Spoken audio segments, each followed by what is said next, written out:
పెద్దపల్లి జిల్లా కేంద్రంలోని ఎంపీటీవీ ఆఫీస్ వద్ద నిర్వహించిన అమరుల సంస్కరణ దినోత్సవం రాష్ట్ర ప్రభుత్వ చీఫ్ విప్ టి భానుప్రసాదరావు, జిల్లా collector doctor yes, MLA Dasari Manohar Reddy పాల్గొన్నారు. అమరవీరుల స్తూపంకు పూలమాలలు వేసి అంజలి ఘటించారు. ఈ సందర్భంగా తొలి దశ, మలి దశ ఉద్యమాల్లో రాష్ట్ర సాధన కోసం ప్రాణాలను సైతం లెక్క చేయకుండా అనేక మంది త్యాగతనులు ఉద్యమంలో పాల్గొన్నారని గుర్తు చేశారు భానుప్రసాదరావు. విద్యార్థుల త్యాగాల ఫలితంగా రాష్ట్రం ఏర్పడిందని అన్నారు.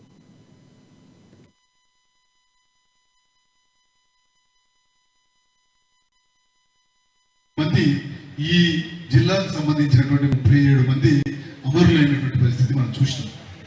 37 మంది అమరులైతే దాంట్లో నుంచి 31 మందికి 10 లక్షల రూపాయల ఎక్స్గ్రేషియా మరి వారి కుటుంబంలో ఒకరికి ఉద్యోగాన్ని ఈ ప్రభుత్వం కల్పించడం జరిగింది.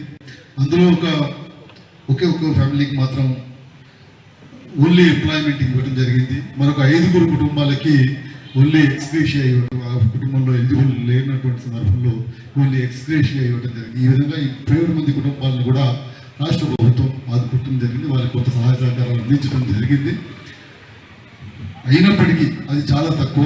అది వారు చేసినటువంటి త్యాగం ముందు ఇది పెద్ద విషయం కాకపోయినప్పటికీ కూడా వారి త్యాగాలని మనం ఎన్నటికీ స్మరించుకుంటూ, వారి త్యాగాల స్ఫూర్తిని తీసుకుంటూ, వారి త్యాగాలని మన అభివృద్ధి ద్వారానే చూపెట్టాల్సినటువంటి అవసరం ఉంది.